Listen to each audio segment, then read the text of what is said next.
नमस्कार, मेरा नाम है आशीष जायसवाल और आज का जो टॉपिक है वो है रिसोर्सेस एंड डेवलपमेंट। तो रिसोर्स क्या होता है इसके बारे में हम लोग बात करेंगे, उसके बाद हम बात करेंगे व्हाट इज डेवलपमेंट। ठीक है, तो पहले तो हम लोग देखेंगे कि रिसोर्स क्या है।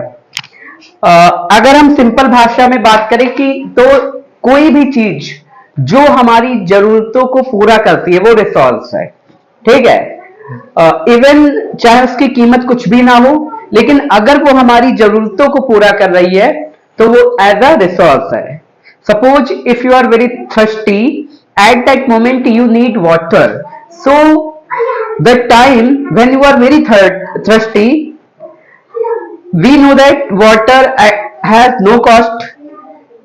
You can keep out from hand pumps, tube wells, anywhere, but at that moment it is very precious for you. So यही कहने का मतलब है कि कोई भी चीज चाहे वो कीमती हो या ना हो, लेकिन आपकी अगर जरूरतों को पूरा कर रही है तो वो रिसोर्स है। Everything available in our environment which can be used to satisfy our needs.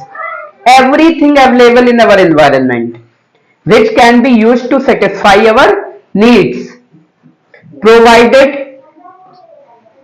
देखिए, कोई भी चीज जो इन्वायरमेंट में है हमारी जरूरतों को पूरा कर रही है वो रिसोर्स है। ठीक है, क्या हो सकता है इसमें 3 कंडीशन होती हैं।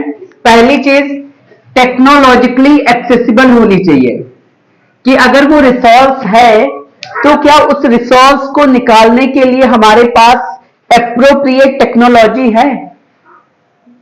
अगर नहीं है तब भी वो हमारे लिए रिसोर्स नहीं है।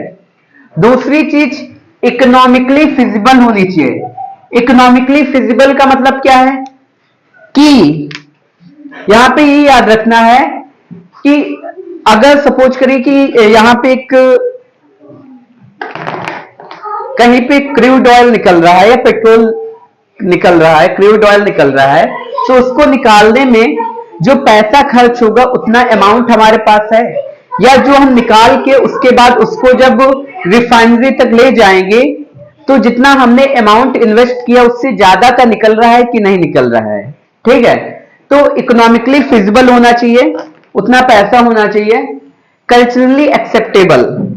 कल्चरली एक्सेप्टेबल का मतलब क्या होता है कि यहां पर जो है कोई बहुत ही प्रीशियस रिसोर्स है, हम कह सकते हैं बहुत कीमती है, यूज भी आ सकता है। सपोज करो यूरेनियम निकल रही है कहीं पे और वो एक टेंपल के नीचे है या मॉस्क के नीचे या गुरुद्वारे के नीचे है, तो क्या वो कल्चरली एक्सेप्टेबल है? समाज उसे निकालने देगा उन बिल्डिंग्स? या तो आप कोई ऐसा इंतजाम करिए कहीं दूर से एक सुरंग बना के आप निकालिए, क्योंकि रिलीजियस प्लेस है, अपने तोड़ नहीं सकते। तो कल्चरली एक्सेप्टेबल भी होना चाहिए। रिसोर्सेस को जो है कई तरीके से क्लासिफाई किया गया है। पहला जो है वो है on the basis of origin. On the basis of origin में जो है बायोटिक और एबायोटिक रिसोर्स आते हैं। बायोटिक और एबायोटिक रिसोर्स आएंगे। ठीक है, ओरिजिन के बेस पे बायोटिक और एबायोटिक रिसोर्स आएंगे।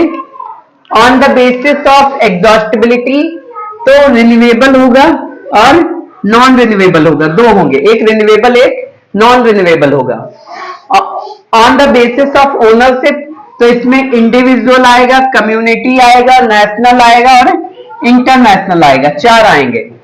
ओनरशिप के बेस पे देखेंगे तो इंडिविजुअल, कम्युनिटी, नेशनल और इंटरनेशनल, इनको हम अभी डिटेल में भी पढ़ेंगे। उसके बाद on the basis of states of development. ठीक है, डेवलपमेंट के बेस पे अगर देखें तो पोटेंशियल रिसोर्स होगा, डेवलप्ड रिसोर्स होगा, स्टॉक होगा और रिजर्व्स होगा। ठीक है, स्टॉक होगा और रिजर्व्स होगा। तो ये सारी चीजें आपको याद रखनी है कि इतने रिसोर्स होते हैं। एक्सप्लेनेशन जो है वो सेकेंड वीडियो में हम आपको देंगे। Okay, clear?